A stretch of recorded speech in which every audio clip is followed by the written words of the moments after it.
à tous et bienvenue dans notre édition régionale. Voici les principaux titres. Un coureur en or. Grégory Boget est devenu le roi de la vitesse dans les championnats du monde de cyclisme qui se sont achevés aujourd'hui en Pologne. À 24 ans, le coureur de l'US Créteil d'origine guadeloupéenne remporte l'épreuve phare de la piste.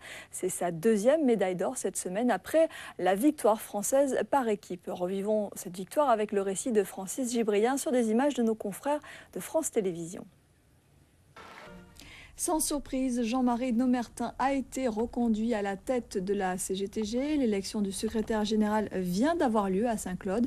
C'était l'un des temps forts du 13e congrès de l'organisation syndicale qui appelle à l'unité face aux attaques du gouvernement et du patronat. Avant de définir les perspectives pour les années à venir, dirigeants et militants ont effectué un état des lieux de la Confédération. Jean-Charles Théobald est avec nous en direct par téléphone depuis Saint-Claude. Alors Jean-Charles, bonsoir. Que faut-il retenir de cette journée et où en sont les travaux? Comme l'on s'y attendait, pas de grosse surprise, Jean-Marie Nomertin retrouve son fauteuil. Il était d'ailleurs seul candidat à sa propre succession. Alors, l'issue de ce 13e congrès, la CGTG devrait garder sa posture offensive sur le champ social. Si l'on se réfère au thème de ce 13e congrès, Merci beaucoup Jean-Charles. Nous reviendrons bien sûr sur cette élection, sur ce congrès dans nos prochaines éditions. Et puis veuillez bien sûr nous excuser pour la qualité de cet entretien. En bref, la présidente du MEDEF, Laurence Parisot, a déclaré que le MEDEF ne signera pas l'accord salarial conclu le 4 mars chez nous en Guadeloupe. Laurence Parisot, qui s'exprimait lors du grand jury RTL Le Figaro LCI, a notamment déploré que cet accord, je cite, laisse entendre que l'économie guadeloupéenne est encore une économie d'esclavage. Les nationalistes de l'UPLG réunis en assemblée générale, c'était ce matin à Pointe-à-Pitre, répond à Jean-Charles Théobald et Paul Labéca. Écoutez. Nous avons...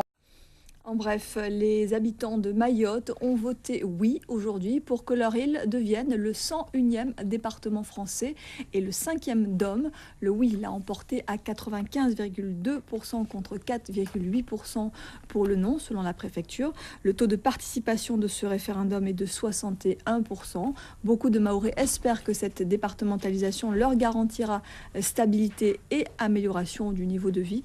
Et puis Victorin Lurel, le président de la région Guadeloupe, je cite, le vote franc, massif et historique des Mahorais qui, souverainement, ont choisi de devenir département français. Fin de citation.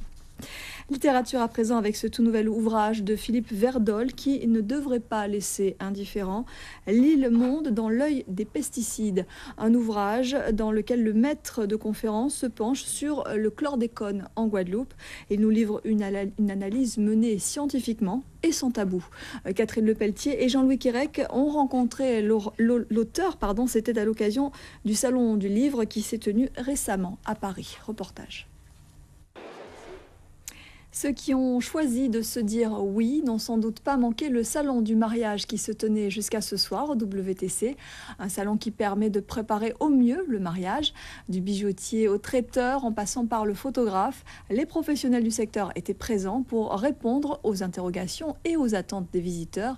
Et en la matière, il n'y a pas de limite, comme nous le montre ce reportage signé Steve Prudent et Philippe Crenier.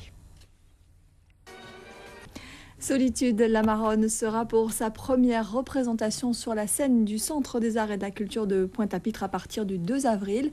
Le dernier spectacle de Pascal Vallot avait dû être reporté en raison des mouvements sociaux. Et c'est pour cette même raison d'ailleurs que le Centre des Arts ne fermera pas ses portes tout de suite comme c'était initialement prévu. Le reportage de Paul-Henri Scoll, de Ronnie Maletti et de Daniel Quérin. Voilà, et comme chaque dimanche, place au sport avec des sports et des scores. Et aujourd'hui, c'est Henri Ménel qui passe en revue pour nous les événements sportifs du week-end. Bonsoir Henri. Bonsoir Laetitia, bonsoir. Une discipline que vous connaissez bien Laetitia. Peut-être le futur Pascal Gentil qu'on vient de voir dans ce reportage. Exactement, et vous avez noté son érudition. Tout à fait. Vous connaissez tout de la discipline. Merci beaucoup Henri d'être venu ce soir en tout cas. Après la météo, votre soirée cinéma, 20h10, Mi-temps au mitard, un film américain avec Adam Sandler et Chris Rock. À 22h10, À voir ou à revoir, Basic Instinct avec Sharon Stone. Je vous retrouve demain à 13h pour le journal 2 îles avec Nathalie Josse. Et puis à 19h, l'info vous sera présentée présenté par Yolande Poletti Duflo. Très belle soirée à tous sur Télé Guadeloupe.